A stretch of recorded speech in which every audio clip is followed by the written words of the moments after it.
Ladies and gentlemen, Space Cadet Nation, welcome to the Space Corps podcast. You know, it's your boy Stoney coming to you live from the TCM Museum of Minnesota. Good evening, everybody. Get on in here. Make sure you share the feed. Tonight is an extra special night. I've got a couple of amazing guests I cannot wait to welcome in. We're going to have an absolute great time. Before we get into that, of course, this week's sponsors, of course, our Slasher Stashers, the buy-sell community. We are almost at 4,000 members on there, so make sure you guys join that. Great group of people, lots of great auctions, collectability, communication, conversations, all of that. And then, of course, Half Moon Design, the long since sponsor of the show. That is Ann McDonald from the Shango Shit Show group. Of course, she is making some of the top high quality bags, purses, wallets, a lot of it horror themed. Of course, you get that TCM stuff in there too. Me and her got a collaboration coming up pretty soon, so keep your eyes peeled for that. If you haven't had anything from Ann at Half Moon and you're thinking about buying, of course, use that promo code Space Corps at checkout. You're going to get 10% off your entire order, ladies and gentlemen. And then the last plug, of course, the TCM Fan Club is now live. Big shout out to Brett Gill for all the time and dedication that he's put into getting this site up and running. It is your everything, end all, be all page, website, archive for any TCM information throughout the whole franchise, plus a cool forum on there to interact with all of us fans and everything. So make sure you guys check that out. Completely free. There's no subscription or nothing, baby. The Saws family. But ladies and gentlemen, for tonight, I have two extremely special guests, and I'm so excited to bring them in tonight. We have the legendary Alan Danziger, and we have Ray Spivey. We're talking Texas Chainsaw Massacre, and now the Weedhacker Massacre. Gentlemen, good evening. Good evening. Good evening. Great to be here. Thanks for having us. Thank you for being here. I can't believe I'm getting to sit down and talk with you guys. This is such a kind of a goofball podcast that started out, and it's now I've been having on people that I would only dream to talk to. So thank you again. Really appreciate it. Well, we're two goofballs, so we'll fit in perfectly. I love it. So, obviously, the big attraction here, and I'm just very excited about, is this new project that you two have going on. So, I'd like to kind of start off with that for anybody that may be unfamiliar. The Weedhacker Massacre is a new movie that you guys have been putting together. And Ray, you wrote the script. Is that your? That's Al and I co-created the idea. He had an idea about the lead character, and I said, well, let me write something. Let's see what happens. And here we are, like, a couple of years down the road, and we are finished. That's amazing. I mean, I was watching, kind of seeing the timeline of the history with some of the GoFundMes and stuff like that. It definitely is. It's been a journey, huh? It has been. I think the main thing was to get Alan in shape, enough shape so he could do his own stunt work. And he does do his own stunt work. But it kind of evolved a lot and everything. And I think where the idea kind of came from, Alan, you want to tell them about your wonderful head of hair that you had back in back in the day, yeah. And a lot of people asked me about that hair, and I said, well, we could do something with that. And I shared some ideas with Ray, who I think really took me off of that heap of whatever happened to them. Where are they now? And I threw out some ideas, about the character and what could be done. And Ray did a beautiful job of taking those ideas and putting them into a script. And here's one of my bobbleheads. Excellent. Hair that I had back then. But yeah, we just toyed around with, like, what if this wonderful body of hair was kind of like a helmet, indestructible, and it kind of saved his life.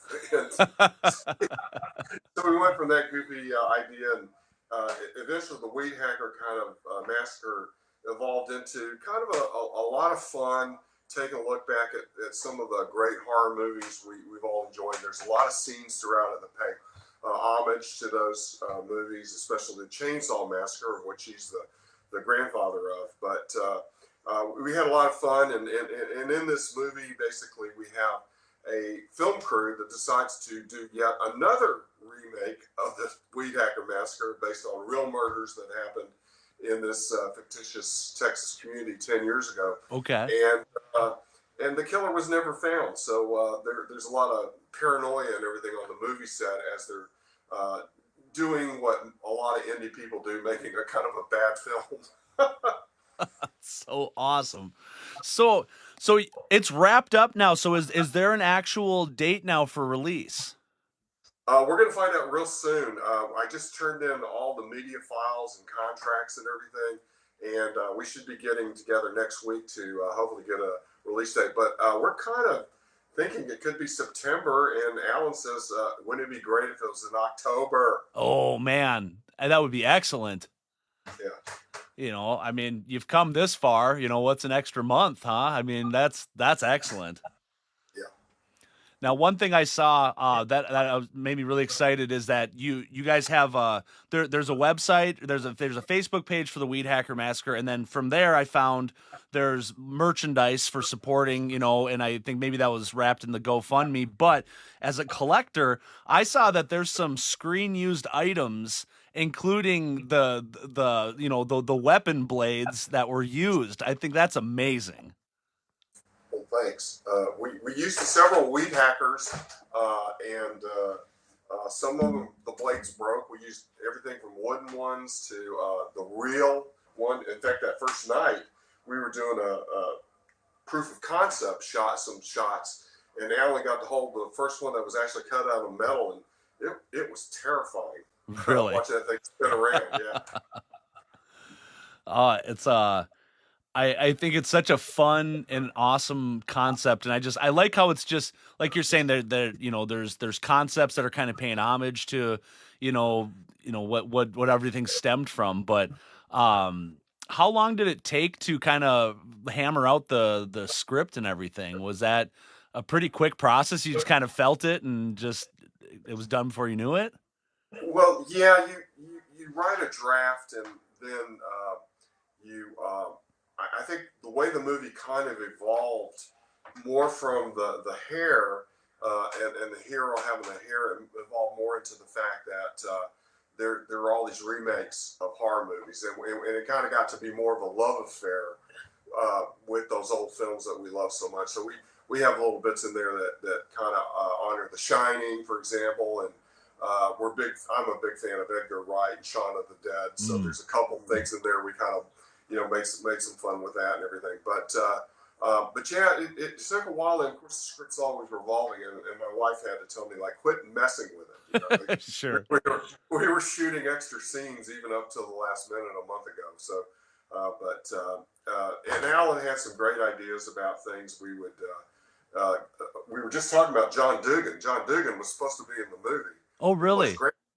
In the original Chainsaw, and then he hurt his hip or his leg. Yeah, he had to have we're up there. I mean, every day above ground is a good day for me at this age. But John had to have a knee replacement. Yeah. Just when that was shot, and so unfortunately, he couldn't make it. And John plays Grandpa in the original Texas Chainsaw Massacre. But he said if there's a sequel, he wants count to be him in in. it. Count him in.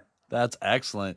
Yeah, I had the privilege of having John on about 3 or 4 weeks ago. He was on the show too. So I've like I said, it's just been cloud nine for me, just being a huge, horror fan, but, specifically a TCM fan too, so, and I had, Andrew Bernarski on, who was the Leatherface in the 2003 remake, and Brett Wagner, who was also on there. So, this has just been so much fun. And, Son, did John tell you that we were in Tokyo just a couple of months ago? Yes. And we were like the Cheech and Chong of horror, back then. And wherever we went, I mean, the fans were incredible. I mean, we got standing ovations wherever we went. I mean, there were no chairs, so they were all standing. Ovations. information, but even though they translated, stuff for us, funny is funny, and they all laughed at the right places and stuff like that. So it was one of the best trips that I've ever taken, was going to Tokyo and meeting such a diverse group of people from a different language. That is excellent. Yeah, because you guys went in December, right? Yeah, something like that. Yeah.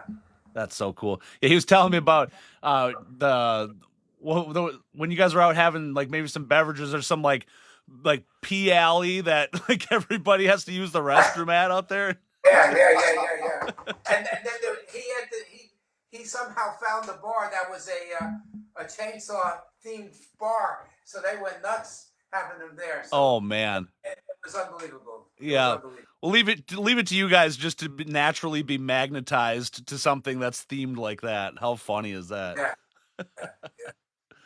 Well, that's cool. I always told them too. Like, I just think Japan would be such an incredible experience and a trip to go to, and I'm glad that your interaction was that with it, because it just seems everybody's so humbled and appreciative when people visit over there.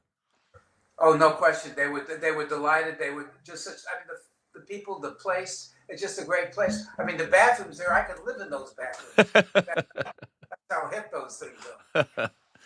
Where else have you gone outside of the States for any kind of a horror convention or something like that? I mean, obviously, probably in Europe a little bit, London. Yeah, London. We were in London actually a few weeks before going to Tokyo, and then I was in Germany, a few years ago, and that was a blast. So I don't get to travel that often, to foreign countries. Sure.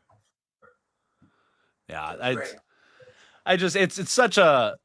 it's eye-opening when you realize outside of the States, you think, okay, this is like an American release, this is that. No, it's a worldwide, fandom to a lot of this stuff, and I just think the turnout's got to be even better around there, because, instead of, hey, there's 50 states here and all these different conventions, well, it's probably 1 or 2 over there, and they just show up. I mean, even like rock concerts, it's just the volume of attendance is so much greater.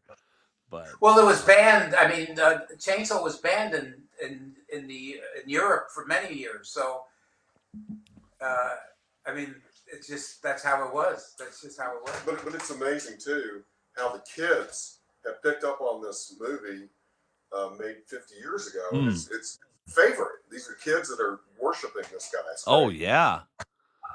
Well, it's just it's such. There's nothing like it, I mean, it was such a piece of cinematic history that can never be replicated. It's a testament of time. It still holds up. It's still just eerie and creepy and terrifying. And how amazing is that? I mean, that it's not looked at as like a corny, not scary film. So it's amazing. I mean, congratulations. And on piggybacking on that, I mean, I'm meeting kids that are 5 and 6 that have seen this movie, and when the movie came out, my son was 5 going on 6, and I just took him to see the coming attractions just to see his dad in the movie. That's 50 years ago. He's still in weekly therapy. So what is that? Still reeling the shocks. So I want to say to everybody too that's watching right now, we've got a special occasion for the show. Ray and Alan have actually signed. I got 10 exclusive. They're actually not 11 by 17. I measured them. They're even a little bigger. They're 12 by 18 prints. So for anybody that's watching the show, these are available and they are going to go quick. So you can definitely send them a message and claim them or put them in the chat. But I'm so excited to be able to do this. It's kind of how this is evolving now, is that I want to kind of do something special per the guest or guests that we have on. So for everybody that's viewing during the live, it's kind of just a nice little intimate compliment to such kind of a cool, evening such as this. So thanks for making this happen, guys. That was really cool too. And you got them. I'm glad you got them, because when we checked, you hadn't gotten them. My God, I talk about a heart attack. All of a sudden I happen to reach out. I'm like, hey, when are you sending that out? Oh, I sent it out a while ago. It should be there. And then you show me that tracking, and of course, the USPS. All the tracking shows is, it came to this city. It doesn't show a picture of the doorstep. It doesn't show the address delivered to. So I go, oh my God, like what door in this whole town did it get delivered to? And I had to. What did you find out? Well, So how did you- I called the postmaster general, and then she was able to look up. They look at the GPS on the post office worker's scanner, and it was indeed delivered towards the house. And then when I text my wife, I said, "Hey, did a tube show up a couple days ago?" She goes, "Oh yeah, it did. It's down in your office." And I go, "Oh my god!" I spent the whole morning freaking out. And I said, "You know what?" And she goes, "I'm so sorry." I go, "No, no, no. You know what? I'm just happy it's here. Thank God, because I would have felt terrible." That's great. So we got some people asking a few questions. I do have one comment from a buddy of mine, Quinn. He's a younger guy, but he was at the 50th year anniversary over at Hooper's. And Quinn wanted me to say to you, Alan, that he wanted to say thank you again because when you drove away, you had his mask in the van. Do you remember Right. that? Oh, okay. Yeah. I had to come back, Yes. and I fortunately I made it back to Austin in that van because the next time I was trying to get it to be looked at, it broke down. Oh, So geez, really? yeah, it just was. I mean, it's an old van, it's a '74. Oh, yeah. So, but it drove like a dream getting back. But after that, we had some problems, but it's worked out. It's definitely got to feel like a good nostalgic memories driving that around, right? I mean, just being back in that, No question. I got a lot of people honking and taking pictures. Yeah. And as I'm driving, a lot of them don't know what the hell's going on, but that's okay. Sean Fuller, he's asking where can we check out the movie? So we got people popping in and out of this. So right now the release date's to be determined, but can you guys speak on the method of where it's going to be released or what format, or is that? Sure. Our distributor is Buffalo 8. Exactly. And they're going to determine that, but it should be on like all the platforms. I don't think we'll get theatrical, but we'll be on every type of platform I imagine once it comes out. Excellent. And we just did a new trailer for them as well, and that should be coming out. We're hoping pretty soon, and it's a fun trailer. Oh, that's awesome. Is there any plans for like a physical media release? Could we buy on DVD at some point, or? Yeah, we're really working toward that too because we've already recorded some director and Alan's commentary on this too, so you can kind of hear some of his background stories behind some of the scenes and everything. So we really are planning on that for Blu-ray. So yeah, That's cool. That's awesome. Also, I was going to say, Sean, in this movie, there's some really great music that was written for the movie by Britton Buchanan. Okay. He was a runner-up on The Voice when he was only 18, and he did most of the score for this movie. And there's some fun and good tunes on it. That's awesome. I'm very hyped up for it. I got to be quite honest with you. I feel like a lot of times movies just come so quick, and all of a sudden you just happen to see it, when you're looking on your streaming service. But for the fact of something building up like this, it's really awesome. So I would do my best part to promote as much as possible as this is coming to the finish line, and man, I hope to have a DVD in my hands, and then Alan and Ray, if you guys start coming towards Minnesota, or if I got to venture around, I'd love to meet you guys in person too, and. No, it'd be great. And if you ever come to Austin, let us know. We'll get you a barbecue dinner. Oh my God! So there you go. Now you're talking. It's so funny too. I got so many friends that are down in Austin and down in that area. I mean, it turns out, you start to talk to a lot of Texas Chainsaw Massacre fans, and they seem to come from there. And so I have just some really good close friends that I've really wanted to just make the pilgrimage down there. So I may be taking you up on that sooner than later, man. All right, be great. I've had my wife and we've got a pretty young family, so I've got a 10-year-old, a 7, and a 2, and for 10 years it's been us just in the grind of the day to day, and it's hard to get away to do anything. But I'm starting to see a little light at the end of the tunnel. I said maybe I can get away for a couple of days and go do something, and it'll work out. Yeah, that's true.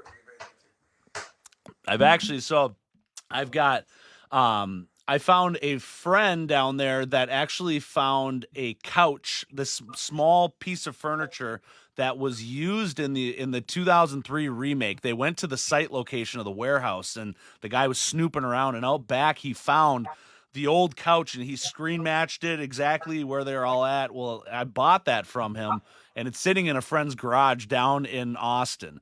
So I really need to get down there because it's just been taking up his garage space for like 2 years. I keep telling myself, I'm coming. I promise you I'm coming. But yeah, so it's going to be a big time when I finally get down there. Well, I have a table from Chainsaw 2. Do you? Yeah. So it's in my warehouse. So yeah, if you come down, you get to see it. Oh, that's so cool.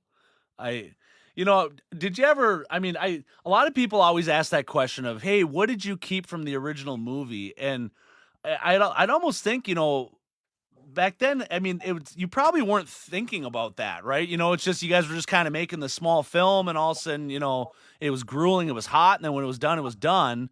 Yeah, I feel like screen use things are such a more, I don't know. It's what do I want to say? It's more in the mindset that there's collectability to things like that, Well, Sean, I mean that you bring that up. It's a bit of a horror story, and that we wore our own costumes. My glasses, my bell bottoms. But I had this shirt that I got at an Indian boutique. Okay. And it was my favorite shirt. But in one of the scenes, Ron Bozeman, who was the production manager, said, "Alan, can I borrow your shirt? Because you don't really see him. It's a faraway shot. And so you just see the shirt." So I said, "Sure, no problem." And I don't know, I must have had amnesia, but I never got that shirt back.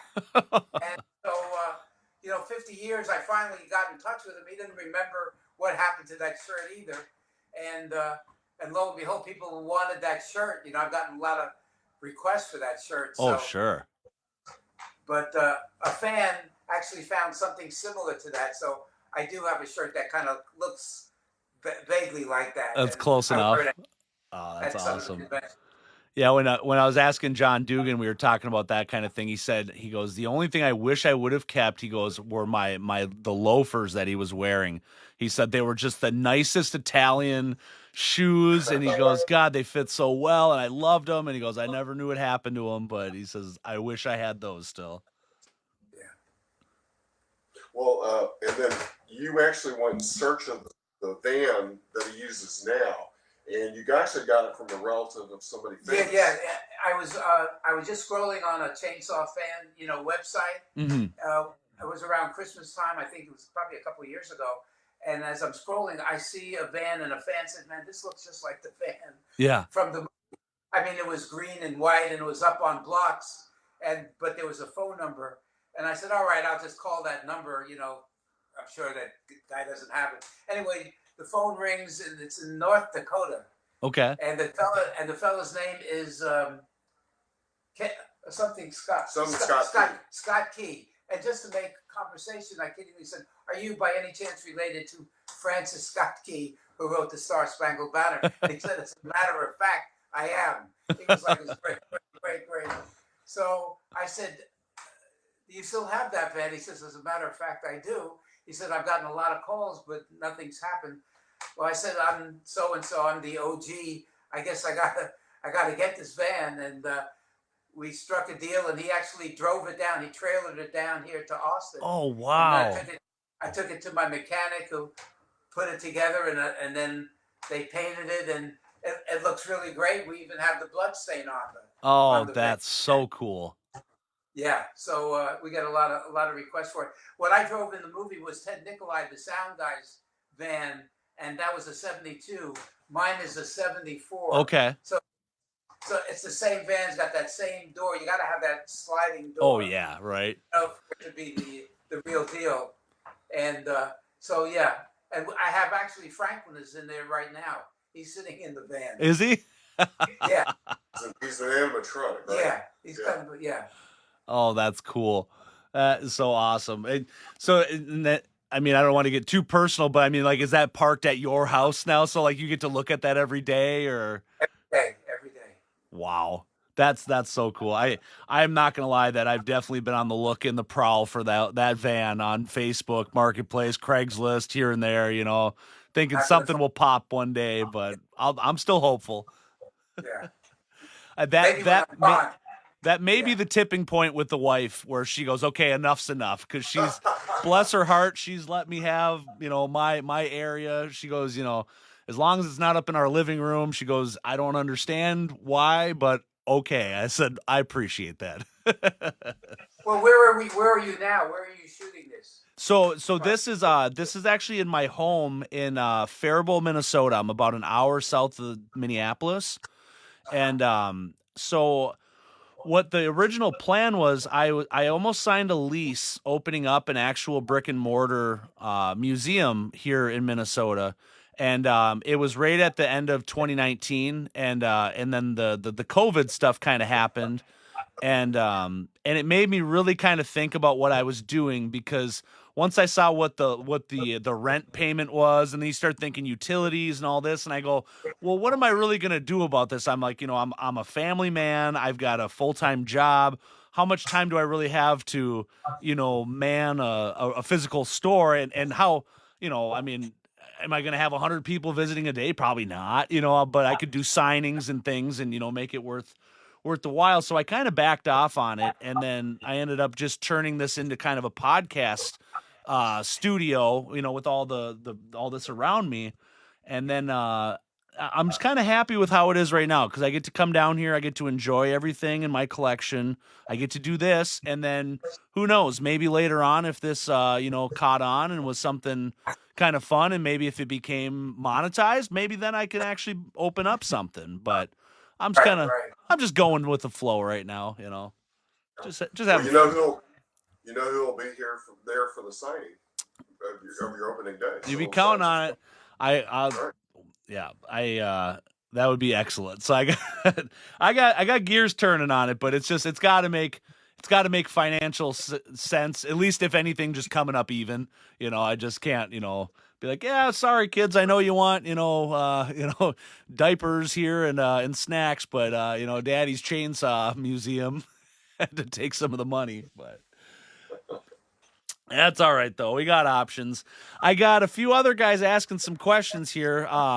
Definitely Steve Wright. He's saying that he's really looking forward to the movie. And Jonathan Watkins is asking, when will Alan come back to Nashville? Whenever they'll have me. Everywhere I go, I have a blast. I love meeting the fans, and I just get a lot of energy, from the fans. And I mean, it's just a thrill for them, or for me, that they still want to talk to. I'm a geezer now, so. No way. So I just get a lot of enthusiasm, and it just makes me feel great when I get to talk to people and they ask me questions or want to know some of the stories about Chainsaw, the real nitty gritty, what it was like. Oh, absolutely. Yeah, we get one nice horror convention up here in Minnesota. It's not all star-studded like all the the Texas Frightmares and stuff, but we have a convention in September called the Crypticon, and it's excellent. I think it's probably their 18th year doing this. So they've been doing it for a while, but they I like the format because it's in a hotel, and it's kind of in all these different little convention rooms, all on like 2 floors. So instead of it just being one big open area with a huge line of people, it's kind of a little maze where people are spread out. So it feels a lot more intimate and not like such a rushed, you actually have time to sit and yak with people instead of feeling like, oh, I got 100 people behind you, we got to kind of move this along. But if I mean, it'd be excellent to see up here. I mean, obviously I don't represent the Crypticon, but I know the guys that put it on. So. Well, the thing is, Sean, I mean, this year I've got a Cannibal Comedian that's out, and I do the voiceover, and Ed Neal does some voiceover for that movie, and that's out now. Oh, cool. And then we got Weedhacker, and then a documentary, My Dinner with Leatherface. Yes. We're in that.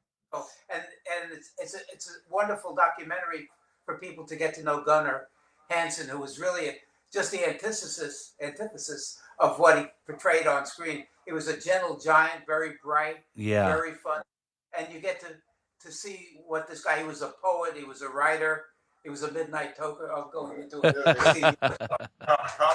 Yeah. But so I mean, it's like a renaissance for me. with about 4 movies out. That's amazing. I just congratulations again on your continued success and what you're doing. I think it's just amazing. It's really impressive to be honest with you. Um, I that dinner with Leatherface, that's excellent, and I've got a few friends. Evil Nate Hewitt, he's a pro wrestler that's a Leatherface persona. He's in that, and he is one heck of a guy too. And it's just great seeing everybody sharing stories, and I think it was just really well put together.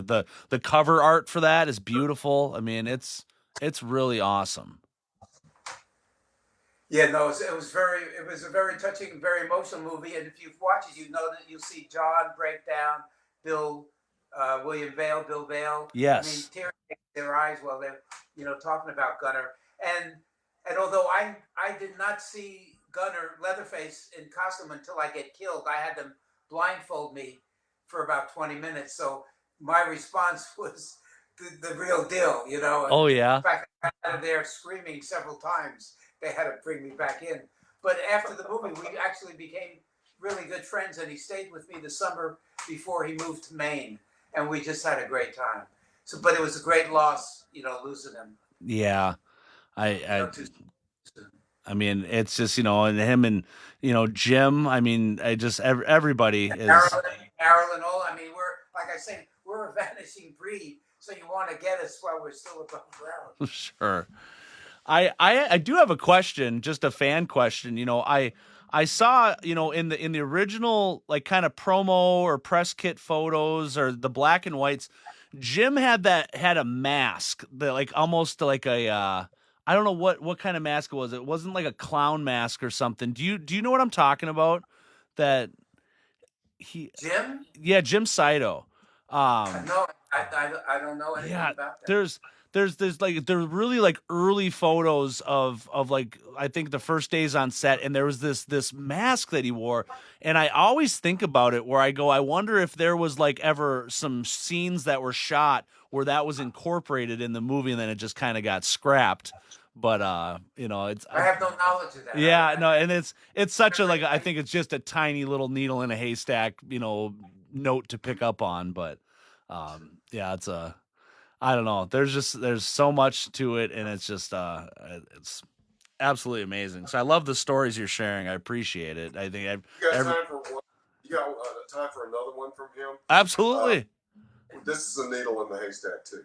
So before Chainsaw Massacre, he did his first movie with Toby called Eggshells, and what I want you to tell the story about is your potential lawsuit. Okay, so. Well, in Eggshells, originally they wanted just to shoot a scene with me at my house, and I was doing social work. And in doing social work, I met this young couple, David and Amy, and so they come to my house and we do some stuff. And then they kept adding scenes for me to do. So there's one scene where I'm in the house where they live, along with Kim Hinkle, who wrote Chainsaw, and I'm there with my wife at the time, and my son is like 8 months old. And Kim starts reading poetry, but to me it's basically gibberish. And I'm looking around like, how did I get into this situation? And I finally said to Kim, I said, "Are you talking to me?" And I said that line 7 years before Robert De Niro. Oh man! And so I never really got my props. So I'm actually looking for somebody that can take this on pro bono, Sonny Bono, or Perry Como for that matter. Well, what was remarkable is in the taxi driver scene, they're showing it on TV. Well, they're showing the title, the title of it. And the guy that wrote Taxi Driver, I think his name is Paul Schrader. And so I think he met Toby. I have a feeling he had to see that movie and took that line from me. But that's my story. Oh. So that's why we're here. We're looking for a very good attorney for Alan. So push the lawsuit. Yeah, help me out. I think we may have some people that might be able to help you out. So you guys reach out directly. The pro bono is the big deal here, guys. So keep that in mind here. Awesome. Oh, that's amazing. So how did you two meet? How did this kind of all start? Have you guys known each other for a long time, or tell me the origin? It's been been a couple of years. 5 years, 4 or 5 years. No, not that long Okay. because It seems also, longer. yeah. But I was working on a previous movie before this, a horror movie called Storage Locker, and my mom was seeing a chiropractor, and it turns out that he knew Alan and said, "Oh, I know somebody who's been in Chainsaw Massacre, and he might be interested in acting." And we met, and we just hit it off right away, become really, really good friends, right? Still, hopefully. Yeah. And but it's been a fantastic relationship, and I've just enjoyed watching Alan and the effect he has on so many people, the fans and everything. And when he was on set visiting with a cast and crew, they couldn't get enough of him. They just totally lit it up, and it was wonderful. Ray, the check's in the mail on that. Okay. Well, it's 100% believable. I mean, your overall charisma and everything about you, you're just an absolute just. You can't help but put a smile on everybody's face when you talk. I mean, you're just very genuine, and I love that. Appreciate it. I appreciate that, Sean, because when this movie came out, I've told this story before. This is in 1974, and my parents were retired and living in Florida, and they went to see this movie, but it was showing in a porno theater. Okay. Yep. And it was a double feature, and the second feature was Debbie Does Dialysis. I love telling this. You do. That's awesome. I never get tired of telling this. That's great. Well, that's now a new bucket list. There is to be able to rewatch the movie in an old the old theaters like that. That's wild. Yeah. So, Ray, then, so prior to this, then you said you were dealing with a film there. What else has been in kind of your cinema career and things? What else have you, or is this kind of a newer venture for you? Well, I'm actually an artist, and had been contacted by Christopher Guest's people back in '95. They were filming his first mockumentary called "Waiting for Guffman" here. Okay. And so I actually did a painting for that movie of the town founder fighting a bear, and I got my 5 seconds of fame in that film, so it was a lot of fun. And then time moves on, and I decided to do a couple documentaries, and now done a couple other features. And this one I really wasn't expecting to do, but Alan and I hit it off so well, and he was kind of just anxious to get involved again, and it was just perfect timing, and it's just been a delight working with him on this. And you're gonna be 83, July. Yeah. So just to watch, the wheels turn and everything, him having so much excitement about all this is just really invigorating. I mean, one of my dreams is to become the Colonel Sanders of horror. Is that it? Yeah. Well, So do you have a white suit? Can we start there? Yeah. It's on order. Oh, that's funny. Well, so and then Ray, you did the artwork for the poster here. Yeah. Right. Yeah. It's awesome, man. I really like it. Oh, that's wonderful. Well, that's one thing I always kind of feel when I do a movie. I really want to get the poster first and get that down right, and so we had some discussions about the name of the character and everything, and his name is Poker Face. And as you go into the movie and everything, you realize that there actually was something in his background when he was a little boy. He did like to play poker with the carnival guys that he was with and everything. And so we came up with a really good story about why the cards are cut up and put on the mask and everything like that. And that's part of the movie. Yes, part of the movie. Yeah. And so that mask has really kind of become a little iconic for our group and everything. And then the other part of the poster is actually seeing the blades of the Weedhacker to see those kind of like sickle blades on it. Yeah. I thought it was kind of a real nice little weapon for him. Definitely. The mask, that was what I was going to ask you on too, because again, just without seeing the movie's not out yet. I just the speculation of what this is. It's really cool. It's really unique. But yeah, you see the cards in the top side, and just awesome. It's, Yeah, and Sean, the other thing, there's also a lot of slapstick. There's a lot of comedy. I like to say that once you stop laughing, you'll start screaming. That's the best part. So who did you have that plays the killer in this? Our friend is Sean Reyna. This is his first film. Sean's 6'5", 290 pounds. Nice. So when the first time we put him in the with the hair and the mask, we were like Pretty imposing. They were at Slim Pool, and we were all, set aback. Yeah. And then when he helped Weedhacker, we went, yeah, we've got something here. It's really, really nice. But Sean did such a great job of a man of few words throughout this whole thing, and he's able to project that emotion. And we spent a couple film festivals with us. We were in New York last weekend. He's a big hit on the red carpet. Everybody wants to get their picture made with him. I said, oh, cool. You could be in the business at these conventions, where people are sign next to Alan. So he's been great through this whole process. Everybody in the movie was just wonderful. Another actor, Parrish Randall, is phenomenal. In this movie, and the two leading stars, they're beautiful people, and they're just good people. Everybody, I think, really enjoyed being on set and working with Ray. And Ray is something to behold on set. He's just a calming influence, and nothing phases him. And it was a joy to be on the set with these folks. Well, I went home at night and cried a lot.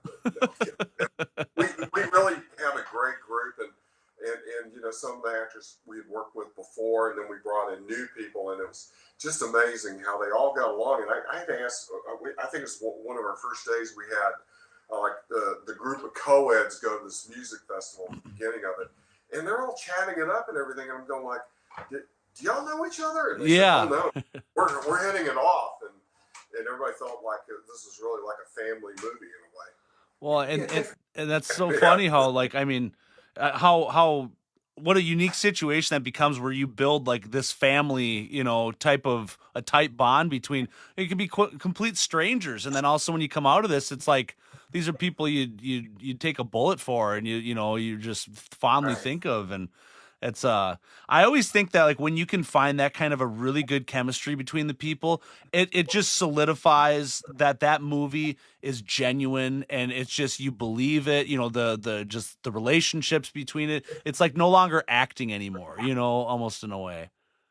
Right. Mm-hmm. Well, the three people that had never met before was Bobby Grace, who's been in Fear the Walking Dead, and she was just recently in 1923 with Harrison Ford. I think I got the date right.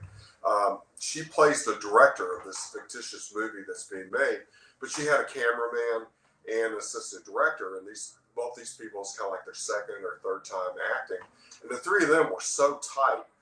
It was like you could never see them apart. They really formed such a fantastic bond, and they were laughing and cutting up the whole time. They had a great time. That's so cool. That was to the point where you guys are wrapping up, and they're like, "Well, no, let's just keep this going here. We don't want now I got to go back to regular life." That's right. So we had another showing last night of the film at Top Notch Burgers, which you may remember from the movie Dazed and Confused. Mm-hmm. It's an iconic hamburger place here in Austin. So we try to go down there and do some things with them every now and then. So we had a Top Notch movie night with them where they show it outdoors on the wall. Oh, cool. And so it was a chance for the rest of the cast to kind of get together. Those who hadn't seen the movie at some of our previous cast parties. And again, it was like trying to get them to leave. They had to shut down the lights, and we said, y'all got to go home. But we had such a good time. Do you notice that like when an actor or an actress does these movies, and then it comes time for the showings, that does it feel weird for most of them to kind of see themselves on the screen? Like kind of when somebody records a song, they don't like the sound of their own voice, or is it not usually the case with actors, or is it just? I've seen that a lot. I think it's because they're seeing themselves as the world sees them now. And when you're in the role, I would imagine you're so into that character, you're really not thinking about, well, how's everybody going to see me? Right. You know? So that could be part of that.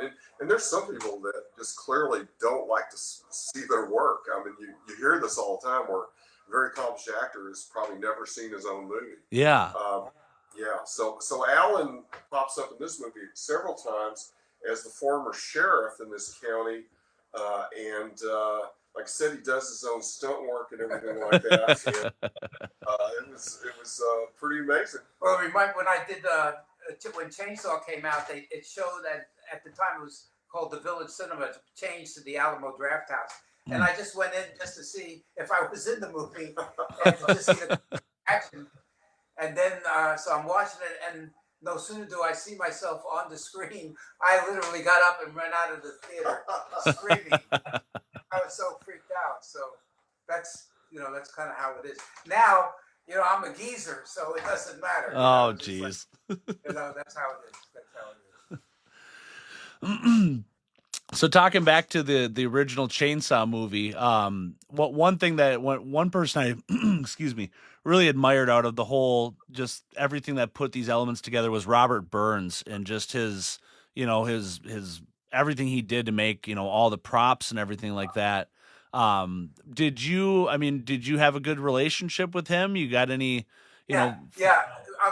In fact, Robert, I had a company that did, it was an entertainment company, and we did singing telegrams, and then we evolved into casino parties, and I provided an elephant for Willie Nelson back in the day. Cool. And Robert Byrne, he was a genius. The guy literally was a genius.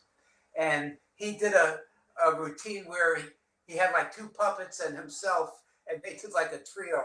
I mean, it was something spectacular. Oh, and so cool. And then one time, he invited me to a showing of Chainsaw, and it was somewhere in Marble Falls. It was an outdoor showing, and I was running a camp at the time, and so it was around Halloween, and so it was raining, and I did my thing, and I went out to where the movie was going to be, and there was nobody there, and I said, "What happened?" They said, "Well, because of the rain, they moved it into a theater in Marble Falls." When I got to the theater, they were hanging from the rafters. Oh, the place was packed, and I had a great time with Robert. He really was a phenomenal guy. Yeah. Unusual, but so bright, and he really is an unsung hero for making that movie, the set and the way it looks. And yeah. His due because of Robert, and I'm glad you gave him that kind of shout out. Yeah, it's just, it took obviously every element that went into that movie, it made it what it was. But it's just from Kim and Toby, putting it together to you guys acting and being on the set and and giving the characters, but just for him to provide the scenery, just for the creepy element of it, of just this horrifying house that they find themselves in. I mean, it's inspiring. And I really wish, that's one thing I always wished about myself. I wish I was artistic with my hands and I could create things like that.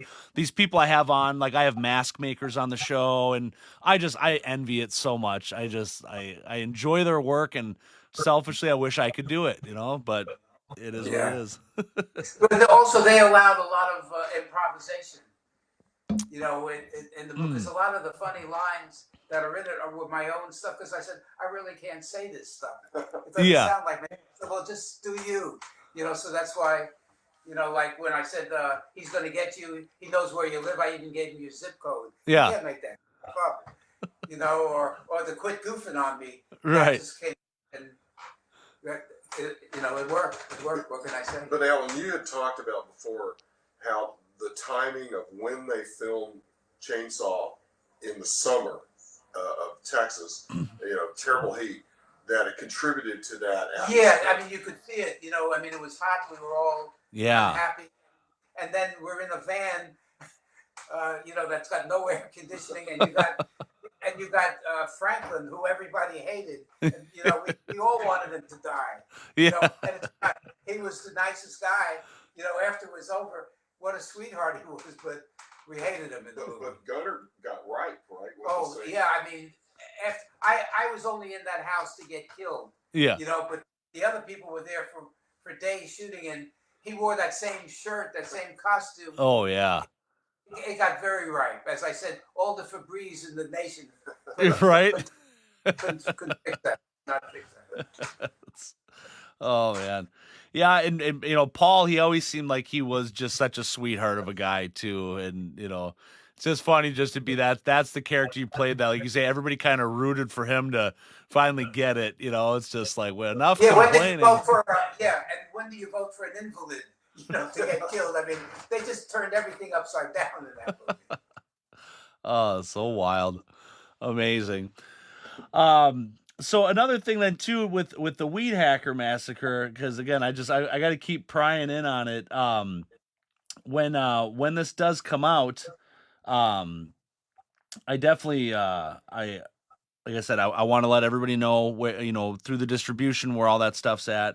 But again, I want to keep stressing everybody that's watching is that right now, if you're enjoying these stories and everything that Alan and Ray are talking about, you can also support, what's going on with their release there's a whole merchandise section where you can get the posters. I believe you guys have shirts, but again, there is prop screen used items, one of a kind, that is available now. So it's kind of, you get in on the grassroots level.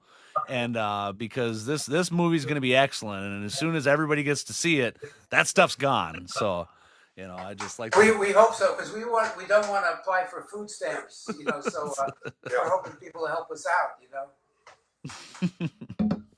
Oh my God. Well, gentlemen, I really appreciate everything that's been going on here. I think I'll probably wrap this on up because I just keep staring at this poster and this killer is just menacing and I cannot wait.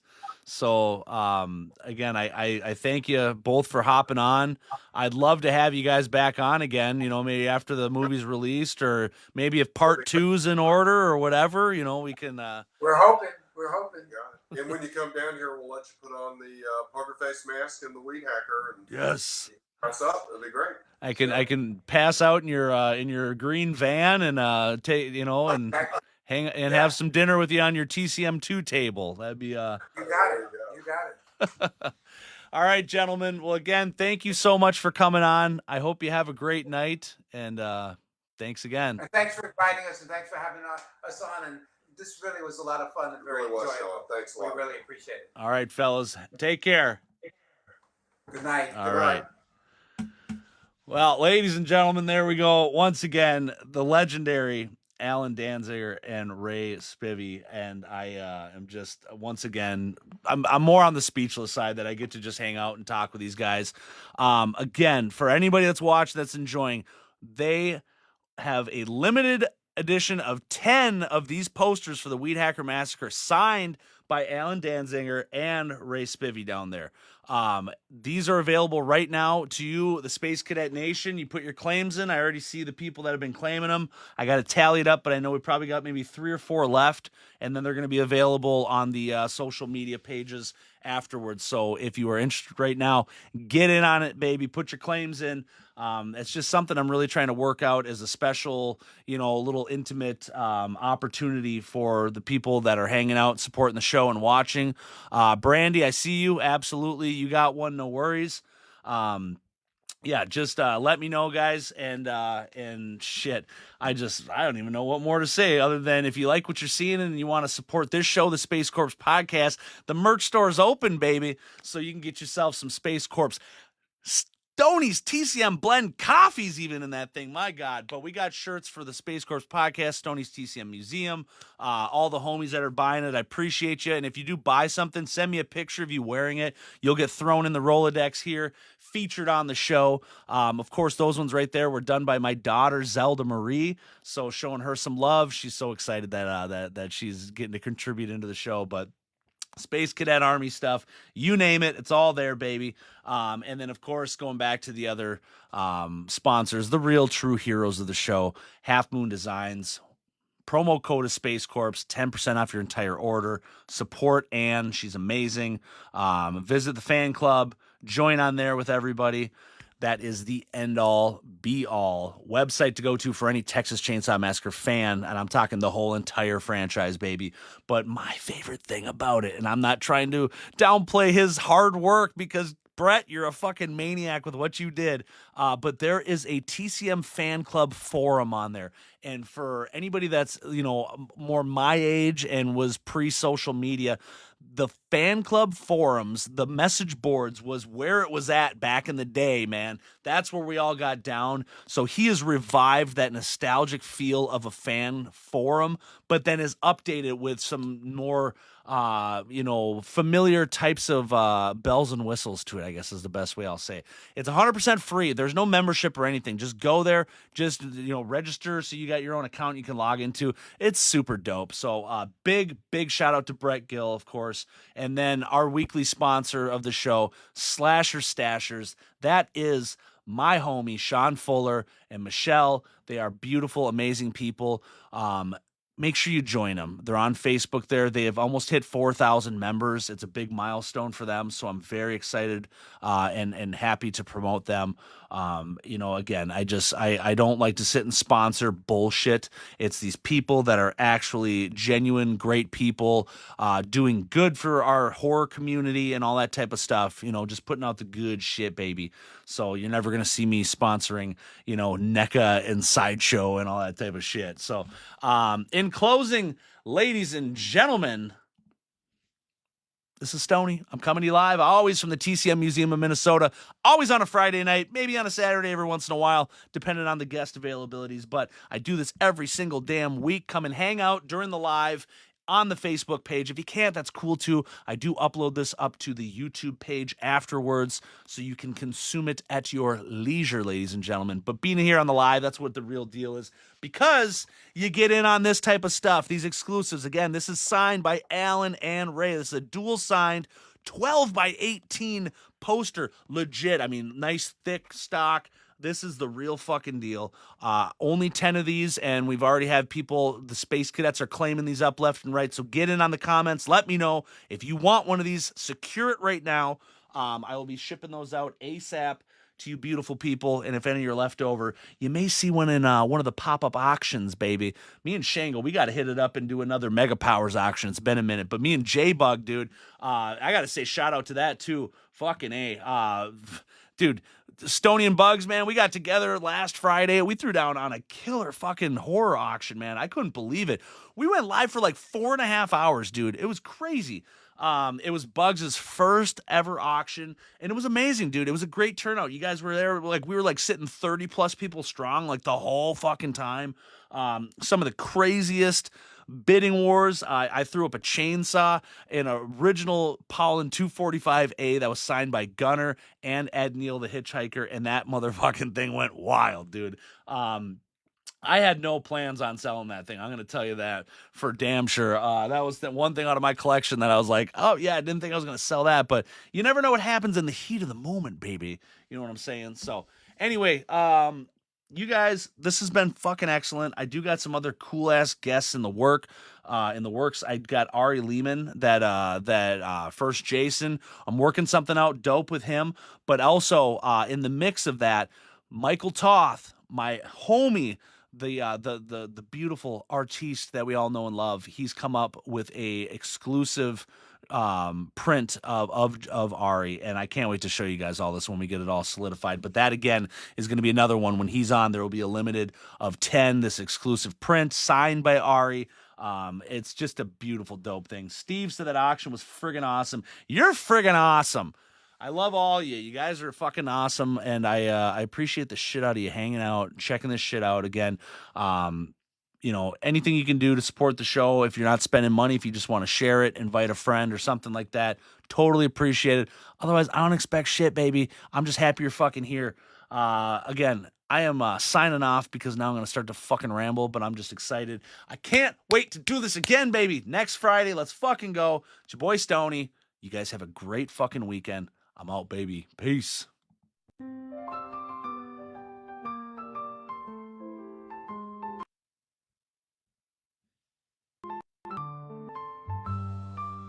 In the valley vast expanse where the cosmos sighs drifts an ancient tale as old as the skies. A figure from stories now mythified, Space Corps goes orbiting by. He once roamed planets, oh far and wide, but now he floats where the starships fly. No more breath in his chest, yet can't be denied the space cadet who died. Oh, oh, Space Corps, in the void you glide, a spectral waltz in the galaxy's tide, floating free like a cosmic guide. Space Corps goes orbiting by. Galaxies turn while he haunts with pride. No anchor to worlds, just space to bide. Gliding through stardust, no need to hide. This wanderer who never cried. In weightless silence where time collides, he drifts in dreams so amplified. Mysterious tales on mystic rides, Space Corps haunt so dignified. Oh, oh, Space Corps, in the void you glide, a spectral waltz in the galaxy's tide, floating free like a cosmic guide. Space Corps goes orbiting by.